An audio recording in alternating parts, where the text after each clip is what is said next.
उत्तर प्रदेश सरकार में कैबिनेट मंत्री ओम प्रकाश राजभर जी हमारे साथ मौजूद हैं बातचीत के लिए।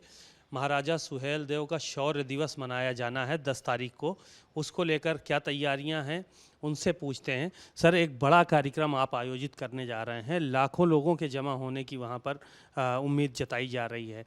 किस तरह की तैयारियां करके रखी हैं और ये प्रोग्राम का ख्याल कब आपके मन में आया? देखिए, हम राजभर महाराजा सुहेलदेव जी के नाम से ही पार्टी बनाए, सुहेलदेव भारतीय समाज पार्टी। जब हम लोग मान्यवर कांसीराम जी के साथ थे तो कांसीराम जी ने एक नारा दिया कि जो समाज अपना इतिहास नहीं जानता, अपने बुजुर्गों की कदर नहीं करता, वो समाज कभी तरक्की नहीं कर सकता। तो उन्होंने ही इतिहास को बताने का प्रयास किया। तब से हम लोग लगे रहे। तो जब किन्हीं कारणों से बसपा से हम अलग हुए तो हमने राजभर महाराजा सुहेलदेव जी के नाम से ही पार्टी बनाई। पार्टी बनाकर 22 साल के ऊपर हो गया।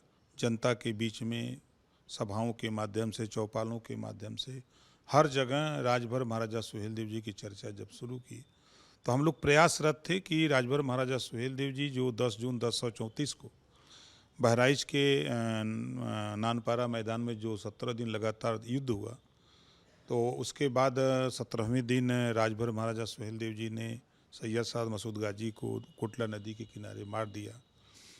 तो उसके बाद 162 वर्ष तक कोई भारत पे आंख नहीं दिखाया।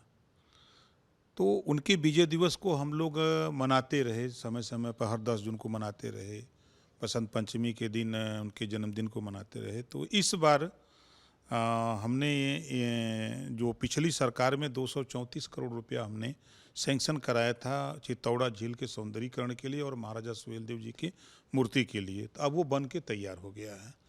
तो ये हुआ कि मैंने मुख्यमंत्री जी से मिला तो हमने कहा कि जब वो तैयार हो गया है तो फिर वहीं एक विजय दिवस मनाया जाए।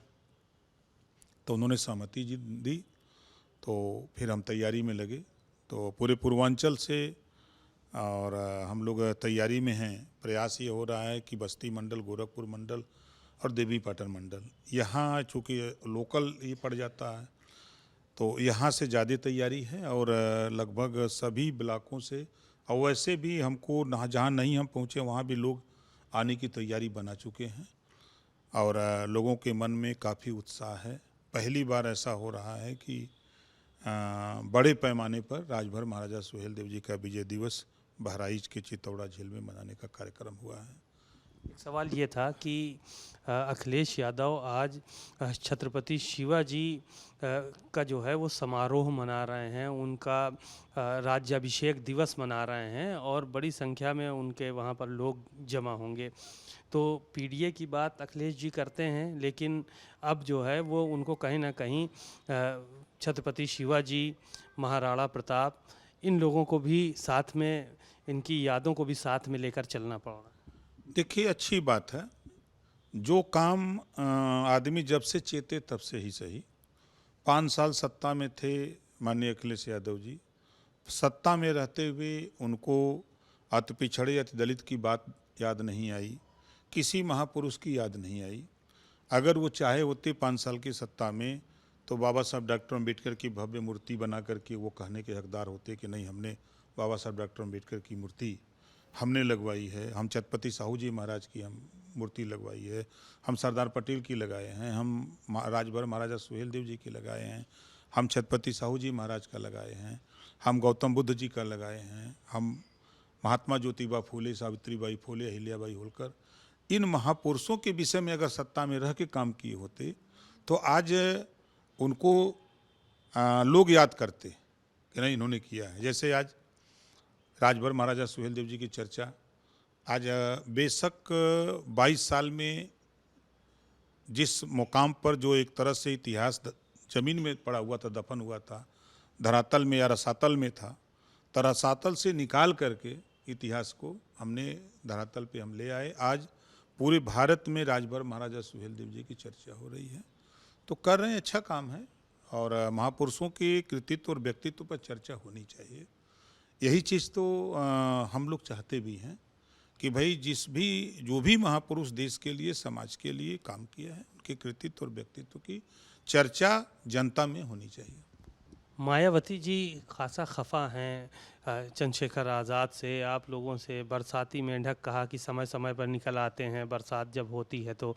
और बाबा साहब के मिशन को और मान्यवर काशीराम के मिशन को कमज़ोर करने के लिए भाजपा की तरफ उनका इशारा था कि इस तरह के लोगों के, इस तरह के संगठनों को तैयार किया जा रहा है। नहीं, देखिए वो भाजपा का दोष नहीं है, दोष सपा बसपा कांग्रेस का है। 38 या यूं कह लीजिए कि 60 साल लगातार कांग्रेस ने शासन किया, कभी राजभर महाराजा सुहेल देव जी की चर्चा नहीं किया। 4 बार बसपा की सरकार रही, कभी राजभर महाराजा सुहेल देव जी की चर्चा नहीं किया। 4 बार समाजवादी पार्टी की सरकार रही, कभी समाजवादी पार्टी ने भी राजभर महाराजा सुहेल देव की चर्चा नहीं की। बेशक मायावती जी हमारी नेता रही हैं, हम उनके नेतृत्व में बनारस का जिलाध्यक्ष रहे हैं। तो एक समय था जब हमने देखा कि समाज का भला यहाँ से नहीं होना है, तो फिर जब हमने देखा कि जाति संगठन तो बना करके बहुत लोग जाति संगठन चलाए और चुनाव के समय फिर वो लोग चले जाते हैं, किसी न किसी पार्टी में अटैच हो जाते हैं। तो ऐसी परिस्थिति को देखते हुए फिर हमने पार्टी बनाई। तो पार्टी बनाने से ये लाभ हुआ कि जहाँ सरकारों का ध्यान शिक्षा के प्रति समाज पे नहीं था, अति पिछड़ों पर, पार्टी बनाने के बाद जहाँ 2% शिक्षा थी, आज 98% शिक्षा हुई। ये उपलब्धि हमारी है। बेशक मान्यवर कांसीराम जी ने तमाम महापुरुषों के जिक्र किया, उन्होंने, ऐसा नहीं है कि उन्होंने तमाम महापुरुषों का जिक्र किया, लेकिन सरकार में रहते हुए तमाम महापुरुषों की मूर्ति लगाई, तमाम जिले, नाम, पार्क बदले गए, लेकिन राजभर महाराजा सुहेल देव जी का जिक्र नहीं हुआ। तो आज जो जिक्र हो रहा है भारतीय जनता पार्टी के साथ, तो अगर लोग भारतीय जनता पार्टी को खराब मानते हैं तो हम तो कहते हैं कि नेता बनाने की फैक्ट्री है भारतीय जनता पार्टी। जिस तरह मान्यवर कांसीराम जी ने पिछड़े दलित को उभार करके आगे किया, तो भारतीय जनता पार्टी ने सहयोग दे करके सबको नेता बनाया। हमें याद है कि 89 में माननीय मुलायम सिंह जी जब मुख्यमंत्री बने, पिछड़ों के नेता मुख्यमंत्री बने, तो भारतीय जनता पार्टी ने समर्थन दिया था। पहली बार मायावती जी मुख्यमंत्री बनी तो भारतीय जनता पार्टी ने समर्थन दिया। अनुप्रिया पटेल जी मिनिस्टर बनी तो भारतीय जनता पार्टी के सहयोग से बनी। ओम प्रकाश राजभर मिनिस्टर बने तो भारतीय जनता पार्टी के सहयोग से बने। डॉक्टर संजय निषाद जी मिनिस्टर बने तो भारतीय जनता पार्टी के सहयोग से बने। और ये तमाम लोग आज राजनीति में दिख रहे हैं, जिनको लोग बरसाती मेढक कहें, तो ये तो जरूर है कि जब मेढक बोलता है तभी बरसात होती है। तो पंचायत चुनाव को लेकर आपने क्या तैयारी कर रखी है? किस तरह से जो है वो पंचायत चुनाव में जाएंगे और कैसे जो है वो चीज़ों को मैनेज करेंगे? क्योंकि अब इस बार सब अलग अलग चुनाव लड़ रहे हैं, आप लोग भी अलग लड़ रहे हैं, संजय निषाद भी लड़ रहे हैं अलग, अनुप्रिया पटेल भी अलग लड़ रही हैं, तो इसके लिए क्या तैयारी करके रखी? देखिए, हम 24 घंटा हम लोग सो जाते हैं तो तैयारी बंद हो जाती है, जग गए तो हम लोग तैयारियों में रहते हैं। हमेशा हम लोग चुनाव की तैयारी में लगे रहते हैं। विभाग हमारे पास है, समय से चुनाव कराएंगे। इस बार धन बल और बाहुबल को रोकने के लिए, जो प्रमुखी और जिला पंचायत अध्यक्षी के चुनाव में धन बल बाहुबल का इस्तेमाल होता था, उसको रोकने के लिए हम 4 बार मुख्यमंत्री जी से मिले, इन्होंने भी सहमति दी है। प्रस्ताव भी भारत सरकार को जा रहा है। 2 बार गृह मंत्री जी से, माननीय अमित शाह जी से मिला हूँ, उन्होंने भी सहमति दी है। 1 बार प्रधानमंत्री जी से मिला हूँ, उन्होंने भी सहमति दी है। सभी लोग एग्री हैं कि नहीं, धनबल और बाहुबल को रोका जाए। विकास के लिए अगर ये बाधक है तो हम लोग जनता से चुनाव कराया जाए। राजेश्वर सिंह का बयान आया है कि अगर प्रतिबंधित जीव काटेंगे, खून बहाएंगे तो मुसलमानों का भी खून बहेगा। अब देखिए, ये इनके बयान से हम सहमत नहीं है। पहली बात, संविधान की शपथ लेते हैं लोग और जब शपथ लेने के बाद तो अनर्गल बयानबाजी। भाई, संविधान में बाबा साहब डॉक्टर अम्बेडकर जी ने सबको अपने अपने धर्मों से पूजा पाठ करने का प्राविधान दिया है, तब वो उस हिसाब से कानून को मानने वाले लोग हैं। सब लोग मान रहे हैं, 140 करोड़ आबादी के लोग संविधान की बात मान रहे हैं।